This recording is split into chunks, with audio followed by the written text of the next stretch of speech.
നമസ്കാരം. പ്രതികരണ വേദിയിലേക്ക് ഏവർക്കും സ്വാഗതം. കോഴിക്കോട് നിന്നും സുരാസു എന്ന് പറയുന്ന ഒരു വ്യക്തി ഒരു ചോദ്യം ചോദിച്ചിരിക്കുന്നു. സാറ് വാനപ്രസ്ഥം എന്നുള്ളതിന് വാനം ആകാശം പോലെ, നമ്മുടെ മനസ്സ് ആകാശം പോലെ ആയിരിക്കണം, അതിരുകളില്ലാതെ, എന്നിട്ട് വേണം ചിന്തിക്കണം എന്നൊക്കെ പറഞ്ഞ് ഒരു പ്രഭാഷണം ഞാൻ കേട്ടു. എന്നാൽ വാനപ്രസ്ഥം എന്നുള്ളതിന്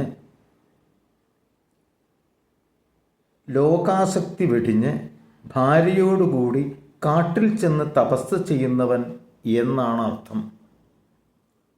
വാനം എന്ന് പറഞ്ഞാൽ സംസ്കൃതത്തിൽ ആകാശം എന്ന അർത്ഥമില്ല, അത് മലയാള വാക്കാണ് എന്ന് ഒരു സംസ്കൃത അധ്യാപകൻ പറയുകയുണ്ടായി.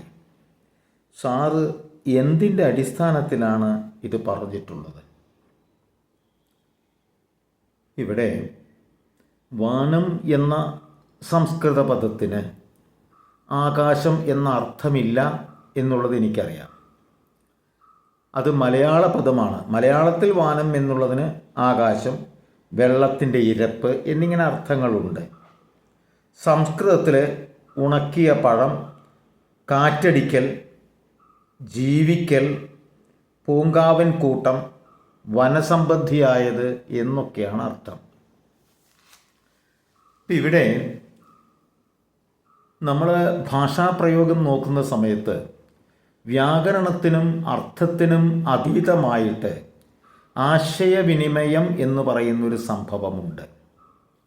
കുഞ്ചൻ നമ്പ്യാർ പറഞ്ഞു, കേശവനെ കണ്ടോടി ഒളിച്ചാൻ പൂശകനെ കണ്ടെലികൾ കണക്കെ എന്ന് പറഞ്ഞപ്പോഴാണ് അമ്പലപ്പുഴ രാജാവ് ചോദിച്ചത്, പൂച്ചയ്ക്ക് എങ്ങനെയാ പൂശകൻ അർത്ഥമുണ്ടോ, അങ്ങനൊരു വാക്കുണ്ടോ എന്ന് ചോദിച്ചപ്പോൾ അതെങ്ങനെയാണ് അങ്ങക്ക് മനസ്സിലായത് എന്ന് കുഞ്ചൻ നമ്പ്യാർ ചോദിച്ചപ്പോൾ, അതിപ്പോൾ സന്ദർഭം കൊണ്ട് മനസ്സിലായി, അത്രയേ ഞാൻ ഉദ്ദേശിച്ചിട്ടുള്ളൂ. സന്ദർഭം കൊണ്ട് സംഗതി മനസ്സിലാക്കണം. അപ്പോൾ സാന്ദർഭികാർത്ഥം എടുക്കാം. മറ്റൊന്ന്, ഒരു പഴയ പാട്ട് മുഴുവൻ എനിക്ക് ഓർമ്മ വരുന്നില്ല, അതിൽ ഗന്ധം ഗന്ധിച്ചതിങ്ങനെ അങ്ങനെ ഒരു പദമുണ്ട്. ഗന്ധം ഗന്ധിക്കുക, ഗന്ധിക്കുക എന്നൊരു വ്യാകരണം ശരിയാണോ? ഗന്ധം വാസന, വാസനിക്കുക എന്നുള്ളതിന് ഗന്ധിക്കുക എന്ന് പറയാം. ഒരു പക്ഷേ ആക്ഷേപഹാസ്യമായിട്ട് പ്രയോഗിച്ചതായിരിക്കാം. എങ്ങനെയായാലും അങ്ങനെ ഒരു പ്രയോഗമുണ്ട്. മാത്രവുമല്ല, പല വാക്കുകളും നമ്മൾ കടമെടുക്കാറുണ്ട്. മലയാളത്തിൽ തന്നെ മറ്റ് പല ഭാഷകളിൽ നിന്നും നമ്മൾ സ്വീകരിക്കാറുണ്ട്. സ്വീകരിച്ചു കഴിഞ്ഞാൽ പിന്നെ അത് നമ്മുടേതായി. മനസ്സിലായി? ഇങ്ങനെ പല കാര്യങ്ങളും അതിൽ നോക്കണം. ഇവിടെ പറയുന്നു, വനത്തിൽ പോയിട്ട് ഭാര്യയോടുകൂടി കാട്ടിൽ ചെന്ന് തപസ് ചെയ്യുന്നവൻ എന്നാണ് വാനപ്രസ്ഥൻ എന്ന് പറഞ്ഞ അർത്ഥം എന്ന് ഇതാര് കൽപ്പിച്ചു എന്നൊരു ചോദ്യമുണ്ട്. ഇതാരാണ് ഈ അർത്ഥം കൊടുത്തത്? ആരും ഒരു പണ്ഡിതൻ കൊടുത്തേക്കാം. പക്ഷേ അങ്ങനെ കൊടുക്കുമ്പോഴും അത് വിമർശന വിധേയമാണ്. ഭാര്യയോടൊത്തു പോകുക, എല്ലാം ഒഴിവാക്കിയിട്ട് ഇവിടെ പറഞ്ഞു ലോകാസക്തി കൈവെടിഞ്ഞ് ഭാര്യയോടുകൂടി. ലോകാസക്തി കൈവെടിഞ്ഞാലും ഭാര്യയോടുകൂടി വനത്തിൽ ചെന്ന് താമസിക്കുന്ന സമയത്ത് അവിടെ ബന്ധനം തന്നെയാണ്. കാരണം ഭാര്യയെ നോക്കേണ്ട ഒരു ചുമതല ഇവിടെയുണ്ട്, ഭർത്താവിനുണ്ട്. ഭർത്തൃധർമ്മത്തിൽപ്പെട്ടതാണ്. മനസ്സിലായോ? ഭാര്യയെയും ഒഴിവാക്കിയിട്ട് സ്വയം വേണം കാട്ടിലേക്ക് വരാൻ. എന്നാൽ ശരി, ഭാര്യയോടുകൂടി പോന്നിട്ട് പിന്നെ വാനപ്രസ്ഥം സ്വീകരിച്ചു എന്ന് പറയുന്നതിന് വലിയ അർത്ഥമൊന്നുമില്ല. അത് ഏതെങ്കിലും പുരാണങ്ങളിലോ കഥകളിലോ അങ്ങനെയൊന്ന് ആരോ പറഞ്ഞു വെച്ചു എന്ന കാരണത്താൽ അത് സ്വീകരിക്കുകയാണ്. കാരണം അവിടെ വാനപ്രസ്ഥമാകില്ല. അതെങ്ങനെയാത്? എൻ്റെ കാര്യം മാത്രം നോക്കിയാൽ പോരാ. നടന്നു പോകുന്ന സമയത്ത് ഒന്ന് പിന്നേക്ക് തിരിഞ്ഞ് നോക്കണം, ഇവിടെ ഉണ്ടോ കൂടെ. നമ്മൾ ഭക്ഷണം കഴിക്കുന്ന സമയത്ത് നോക്കണം, കഴിച്ചുവോ, അവിടെ കഴിച്ചുവോ. രാത്രി തണുപ്പ് വരുമ്പോൾ ഇവിടെ എങ്ങനെയാണ് ഈ തണുപ്പത്ത് കിടക്കുന്നത്, ഞങ്ങളുടെ അടുത്ത് വന്ന് കിടക്ക ഇവിടെ എന്നൊക്കെ പറയേണ്ടി വരും. വനപ്രസ്ഥം. അപ്പം ആ ഒരു ഉദാഹരണം ശരിയല്ല. മാത്രവുമല്ല, ശാരീരികമായ കാര്യമാണ് ഇവിടെ പറയുന്നത്. ഞാൻ പറയുന്നത് ശാരീരികമായ കാര്യമേ അല്ല. മനസ്സാണ് എല്ലാറ്റിനും കർമ്മം ചെയ്യുന്നത്. ആത്മേന്ദ്രിയ മനോബുദ്ധി ഭോക്തേത്യാഹൂർ മനീഷിനഹ. ഇന്ദ്രിയ മനോബുദ്ധികളോടുകൂടിയ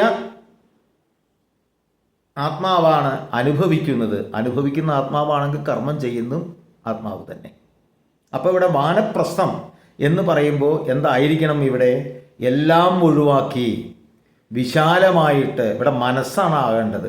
ശരീരം എവിടെ ഇരിക്കുന്നു എന്ന് പ്രശ്നം തന്നെയല്ല.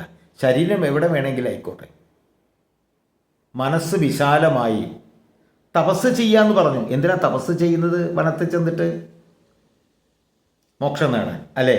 ഈ മോക്ഷം നേടണമെങ്കിൽ എന്ത് വേണം?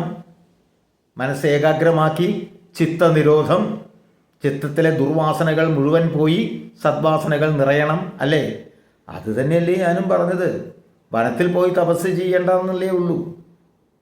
മനസ്സ് പോയി തപസ് ചെയ്തു എന്ന് പറഞ്ഞ കാരണത്താൽ വാനപ്രസ്ഥം ആയിക്കൊള്ളണമെന്നില്ല. വനത്തിൽ പലരും ഉണ്ടാവും.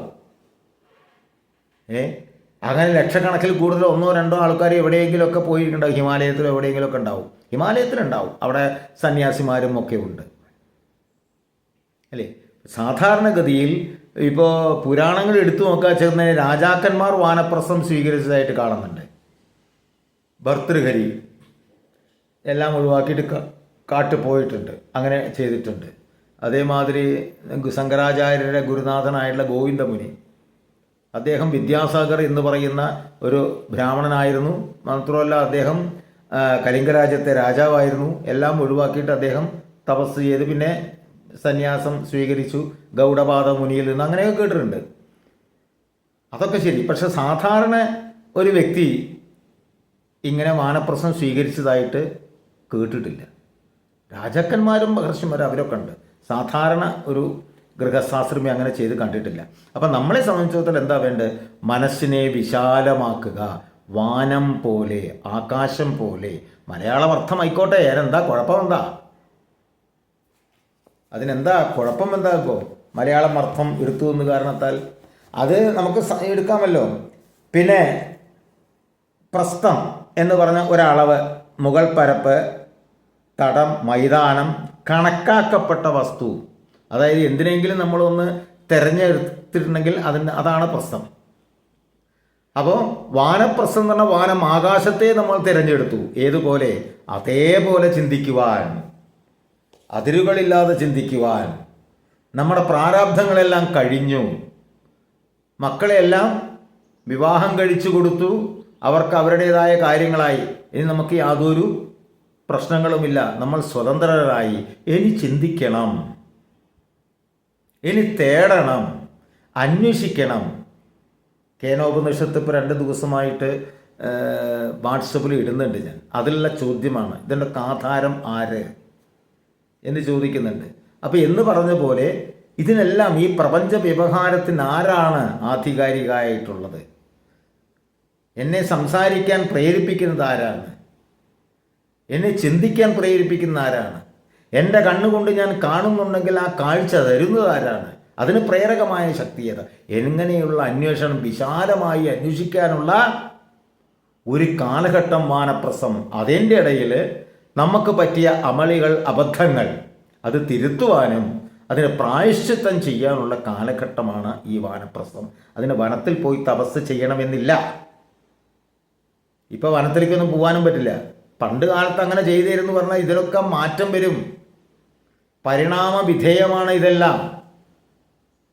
അല്ലെങ്കിൽ ബ്രഹ്മചര്യവും ഗൃഹസ്ഥാശ്രമവും പണ്ടത്തെ മാതിരിയാണോ ഇപ്പോൾ?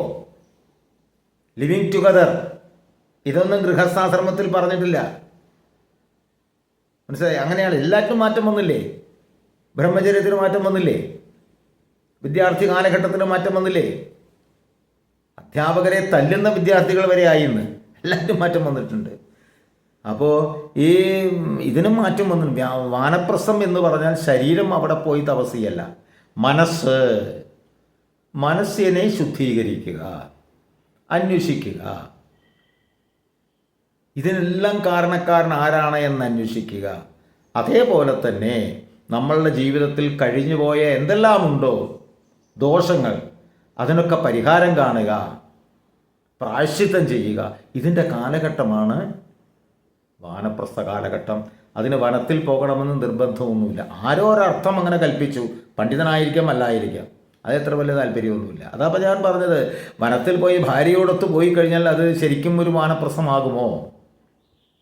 എങ്ങനെയായാലും തൻ്റെ കൂടെ ഭാര്യയെ നമ്മൾ നോക്കേണ്ട ആവശ്യമില്ലേ? ഭക്ഷണം കഴിക്കുമ്പോൾ ഇവൾ കഴിച്ചോ അന്വേഷിക്കണ്ടേ? കുളിക്കണമെങ്കിൽ അല്ലേ ശൗചാദി കർമ്മങ്ങൾ ചെയ്തുവോ? അതിനുള്ള സൗകര്യം കിട്ടിയോ? അത് ഒരുക്കി കൊടുക്കണ്ടേ? ഭക്ഷണം കൊടുക്കണ്ടേ? ഉറങ്ങുന്ന സമയത്ത് എന്തെങ്കിലും ജീവികളോ കാട്ടിലൊക്കെ വരികയാണെന്നുവെച്ചെങ്കിൽ അതിൽ നിന്ന് രക്ഷിക്കണ്ടേ? തണുപ്പ്, നല്ല തണുപ്പ്, ആ തണുപ്പിൽ എന്ത് ചെയ്യണം? ഇങ്ങോട്ട് വന്ന് കെട്ടിപ്പിടിച്ച് കിടക്കാമെന്ന് പറയണ്ടേ? അപ്പം കൂടുതൽ ബന്ധനത്തിലേക്ക് പോവുകയാണ് ചെയ്യുന്നത് ഭാര്യയോട് കൂടിയിട്ട് വാനപ്രസ്ഥത്തിന് പോയി കഴിഞ്ഞാൽ. ആരാണ് ഈ അർത്ഥം കൊടുത്തതെന്ന് എനിക്ക് അറിഞ്ഞുകൂടാ. എന്തായാലും അതല്ല വാനപ്രസ്ഥം. വാനപ്രസ്ഥം എന്ന് പറഞ്ഞു കഴിഞ്ഞിട്ടുണ്ടെങ്കിൽ നമുക്ക് വളരെ വിശാലമായിട്ട് വനത്തെ സംബന്ധിച്ചത് എന്നൊരർത്ഥം അതിനുണ്ടായത് കൊണ്ടാണ് ഈ ഇവിടെ പോയിട്ട് എന്താ പറയുക, വനത്തിൽ പോയിട്ട് തപസ് ചെയ്യുന്നതാണ്, അതാണ് വാനപ്രസ്ഥം എന്നൊക്കെ വരാൻ കാരണം. പിന്നെ വ്യാകരണം, ഈ വ്യാകരണവും അർത്ഥവും ഒക്കെ ആരാ ഉണ്ടാക്കുന്നത്? ഒക്കെ മനുഷ്യരല്ലേ ഉണ്ടാക്കുന്നത് അല്ലേ? അപ്പോൾ കുറച്ചും കൂടി വിശാലമായി ചിന്തിക്കുക. അപ്പം അവരെക്കാൾ പണ്ഡിതനായത് കൊണ്ടല്ല, നമുക്ക് ഒരു ആശയം പ്രകടിപ്പിക്കണമെങ്കിൽ അവിടെയാണ് സ്വാതന്ത്ര്യം വേണ്ടത്. അത് സംസ്കൃത പദമാണ്, അത് മലയാള പദമാണ്, അതുകൊണ്ട് അത് എടുക്കാൻ പാടില്ല. എന്തിന് ഇതിൽ കിടന്ന് കഴിക്കണം? ആകാശം പോലെ എന്നൊരർത്ഥം കിട്ടണമെങ്കിൽ, വാനപ്രസ്ഥം ആകാശം പോലെ എന്നൊരർത്ഥം കിട്ടണമെങ്കിൽ അത് ഏത് ഭാഷയിലായാലും നമുക്ക് സ്വീകരിച്ചാൽ എന്താ കുഴപ്പം? പ്രസ്ഥം എന്ന് പറഞ്ഞു കഴിഞ്ഞിട്ടുണ്ടെങ്കിൽ ഒരളവ്, കണക്കാക്കപ്പെട്ട വസ്തു എന്നർത്ഥം. വാനം, ആകാശം മലയാളത്തിലർത്ഥം. സംസ്കൃതത്തിൽ ഉണക്കിയ പഴം, കാറ്റടിക്കൽ, ജീവിക്കൽ, പൂങ്കാവൻ കൂട്ടം, വനസംബന്ധം. ഈ വനസംബന്ധം എന്ന് പറഞ്ഞൊരു ഇതായിട്ടാണ് ഇത് വരുന്നത്, വനസംബന്ധമായത്. ഈ വനസംബന്ധമായതും ആകാശമാകാമല്ലോ. വനത്തിൻ്റെ മുകൾ ഭാഗം ആകാശമല്ലേ അല്ലേ? ആകാശമില്ലാതെ പിന്നെ എങ്ങനെയാ സംഭവം നടക്കുക? മനസ്സിലായില്ലേ? അപ്പോൾ അങ്ങനെയൊക്കെ നോക്കിയിട്ടൊന്നും കാര്യമില്ല.